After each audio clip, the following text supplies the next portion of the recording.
তার মাঝে তৃতীয় কেউ ঢুকেছিল। তুমি দরজা বন্ধ করে দিতে পারতে। এই কথাটা কে কাকে আগে বলেছে? আপনি কি কখনো এমন পরিস্থিতির শিকার হয়েছেন? আপনার সংসার নষ্ট করেছে কে জানে? এমন ভুল করলে আপনার সংসারে অশান্তি আছে। হে স্বামীগণ, আপনারা কি তাইয়ুস শব্দের অর্থ জানেন? যদি না জেনে থাকেন তাহলে আপনারা জেনে নিন।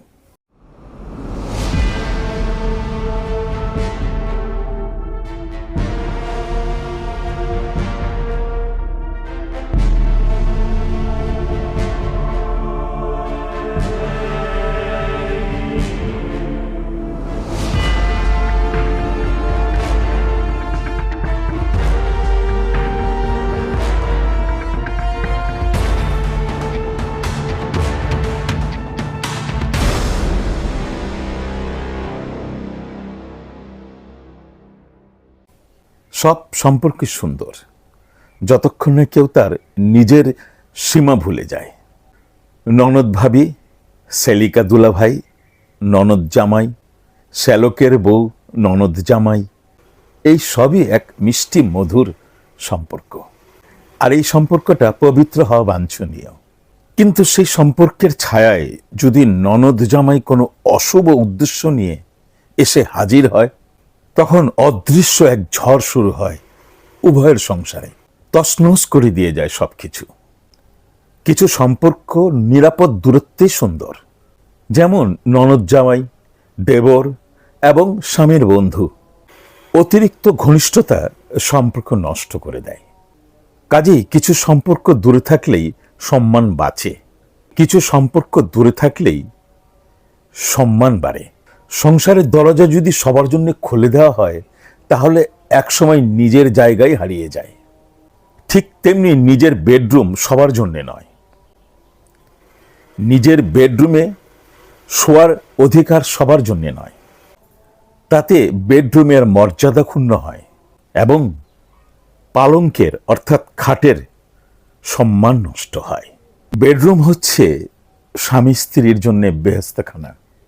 মনে রাখবেন, সংসারে তৃতীয় কোনো ব্যক্তি ঢুকলে ভালোবাসা হারিয়ে যায়। আপনার সম্পর্ক বাঁচাতে হলে সবার আগে আপনার বাড়ির দরজা বন্ধ করুন, বেডরুমের দরজা বন্ধ করুন। অপ্রয়োজনীয় মানুষ যেন বাড়ির ভিতরে বিনা অনুমতিতে এবং বেডরুমে যেন ঢুকতে না পারে। অপ্রয়োজনীয় মানুষ দ্বারা যদি আপনার বেডরুম কিংবা আপনার বাড়ি অপবিত্র হয়, তাহলে পুরো সংসারটাই কিন্তু অপবিত্র হয়ে যাবে। আপনি স্বামী হয়ে যদি এই পদক্ষেপ না নেন, তাহলে আপনি মুসলিম আইনে এবং ইসলামের দৃষ্টিতে দায়ুস স্বামী হিসাবে বিবেচিত হবেন। হে স্বামীগণ, আপনারা কি দায়ুস শব্দের অর্থ জানেন? যদি না জেনে থাকেন তাহলে আপনারা জেনে নিন। দায়ুস স্বামী হচ্ছে আত্মমর্যাদাহীন নির্লজ্জ স্বামী। দায়ুস স্বামী হচ্ছে আত্মমর্যাদাহীন নির্লজ্জ পুরুষ এবং সর্বোপরি লোভী পুরুষ।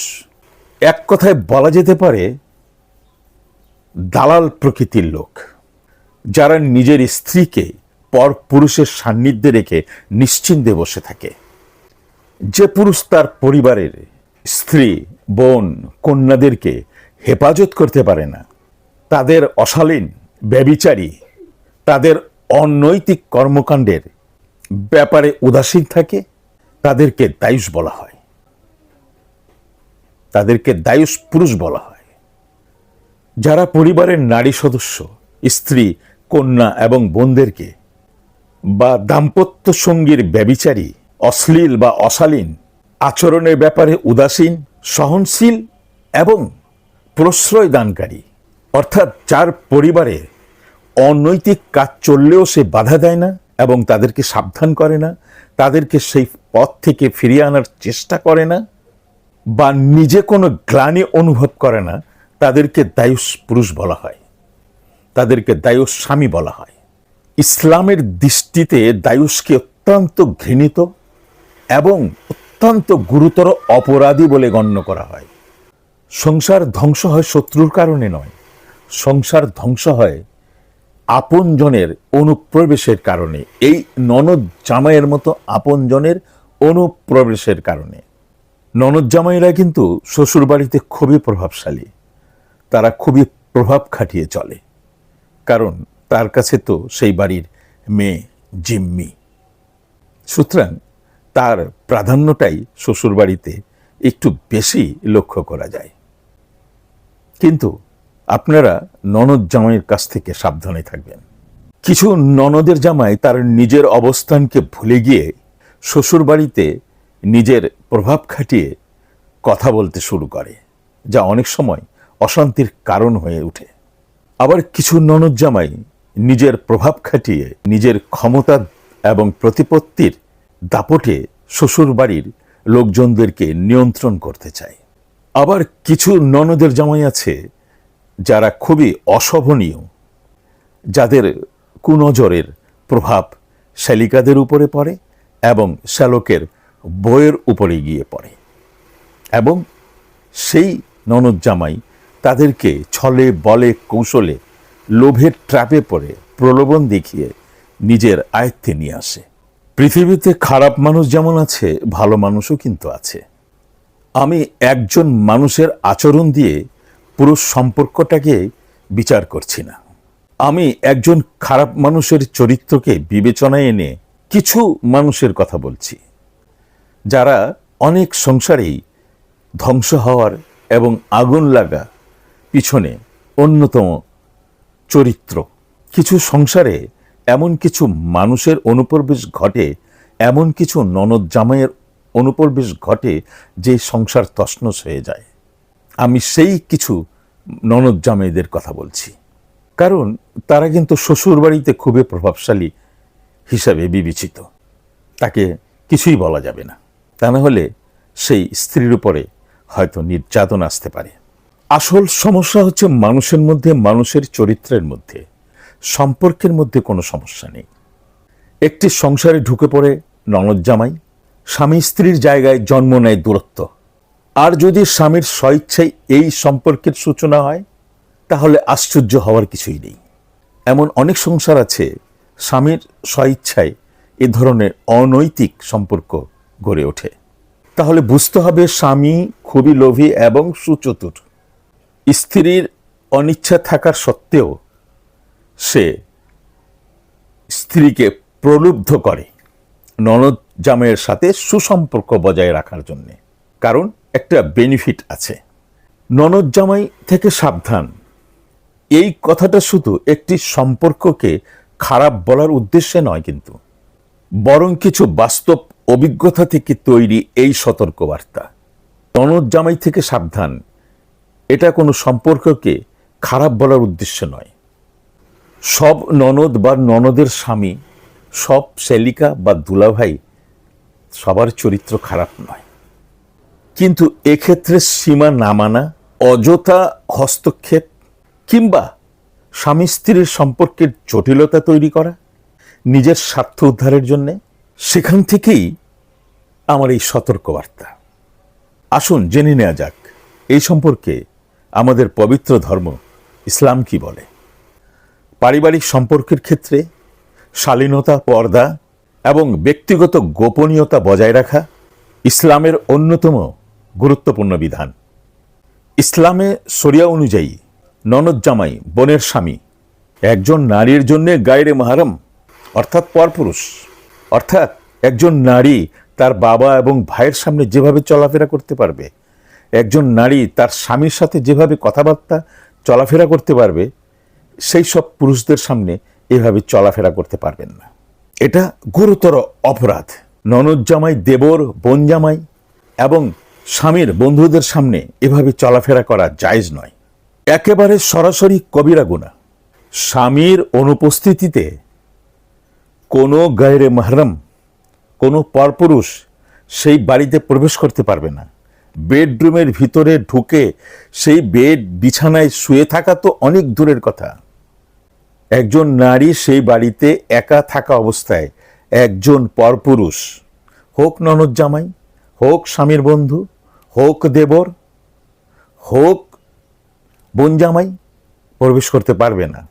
সে কোন অধিকারে এই বাড়ির ভিতরে ঢুকবে? সে গায়রে মুহাররম পরপুরুষ। বেডরুম হচ্ছে একজন দম্পতির ব্যক্তিগত জায়গা, গোপনীয়তার জায়গা। সেখানে একজন পরপুরুষ, নিষিদ্ধ পরপুরুষ, সেই ঘরে অবাধ যাতায়াত অত্যন্ত গর্হিত এবং জঘন্য কাজ বলে বিবেচিত। এটি কেবল পর্দার বরখেলাপ নয়, বরং চারিত্রিক পবিত্রতা ও পারিবারিক শৃঙ্খলার পরিপন্থী এবং অশোভনীয় একটি কাজ। ননদ জামাই, দুলাভাই, দেবর, স্বামীর বন্ধুদের সাথে অবাধ ঘোরাফেরা, মার্কেটিংয়ে যাওয়া, অবাধ চলাফেরা, অপ্রয়োজনে কথা বলা, উঠবোস করা, হাসি ঠাট্টা করা ইসলাম কখনোই সমর্থন করে না। এ ব্যাপারে সতর্ক করে বলা হয়েছে, দেবর হচ্ছে মৃত্যু সমতুল্য। যেখানে দেবরকে মৃত্যু সমতুল্য হিসাবে গণ্য করা হয়েছে, সেখানে ননদ জামাই তো অনেক দূরের কথা। এ সম্পর্কে মানুষ অসতর্ক থাকার কারণেই সংসারে পাপ, ব্যভিচার বৃদ্ধি পাচ্ছে, আর এ থেকেই ফিতনার সৃষ্টি হচ্ছে। একটি পরিবারে যখন এ ধরনের অনৈতিক কার্যকলাপ সংঘটিত হতে থাকে, তখন সে বাড়ির সন্তানদের উপরে এর প্রভাব পড়ে। তারাও সেই ছোটবেলা থেকে ধীরে ধীরে রপ্ত করতে থাকে মায়ের চরিত্র, বাবার চরিত্র। আমাদের মনে রাখা উচিত, পিতামাতাই হচ্ছে সন্তানদের জন্য প্রথম পাঠশালা। যদি ঘরের মধ্যে পর্দাবালাই না থাকে, অনৈতিক অপবিত্র কার্যকলাপ চলতে থাকে, তাহলে সন্তানদের মনেও পবিত্রতা এবং শালীনতা বোধ গড়ে উঠবে না। তারাও সেই বাবার চরিত্র ধারণ করবে এবং মায়ের চরিত্র ধারণ করবে। এই ছোট ছোট বাচ্চাদের চারিত্রিক অবক্ষয় ঘটতে পারে। সুতরাং ননদ জামাইয়ের প্রলোভনে পড়ে নিজের সংসারকে ধ্বংস করবেন না। ননদ জামাই, দেবর, স্বামীর বন্ধু এবং দুলাভাইদের কাছ থেকে যতটা সম্ভব দূরত্ব বজায় রেখে চলবেন। আর থাকলো পাড়া প্রতিবেশীদের সমালোচনা আর সামাজিক অসম্মান তো আছেই। আর সবচেয়ে বড় কথা হচ্ছে, এটি মহান আল্লাহর বিধানের সুস্পষ্ট লঙ্ঘন। ভিডিওটি শেয়ার করে দিন, আমার অনুরোধ রইল। আমি বিশেষভাবে অনুরোধ করছি, ভিডিওটি শেয়ার করে দিন, যাতে অন্যরা উপকৃত হয়। অনেক কষ্ট করে একটা ভিডিও তৈরি করি, একটা লাইক করে দিন, আমার পরিশ্রমটা সার্থক হবে। একটা কমেন্ট করেন যদি আপনাদের কোনো মতামত থাকে। একটি বাড়ির পবিত্রতাই হচ্ছে নারী, আর নারী যে বাসায় বাস করেন, সেই বাসার দরজা হচ্ছে ইসলামের পর্দা। সুতরাং আপনাদের কাছে আমার অনুরোধ, পর্দা বজায় রেখে চলুন। কোনো সম্পর্ককে অপমান করার দরকার নেই, কিন্তু অতিরিক্ত প্রাধান্য দেওয়ারও কোনো প্রয়োজন নেই। যার যতটুক সম্মান, যার যতটুক প্রাপ্য, তাকে ততটুকুই দিন। মনে রাখবেন, লোভ এবং প্রলোভন দুটোই চরিত্রকে নষ্ট করার জন্যে যথেষ্ট। আর শয়তানের বেশ ধরে আসে এই ননদ জামাইরা। সুই হয়ে ঢুকবে, ফাল হয়ে বেরোবে, একটা কথা আছে। এদেরকে কখনো প্রশ্রয় দিয়েন না, অসম্মান করেন না, মর্যাদা দেন যতটুক তার প্রাপ্য। আজ এ পর্যন্তই। ভালো থাকুন, সুস্থ থাকুন। মহান আল্লাহ আপনাদের সহায় হন। ফি আমানিল্লাহ।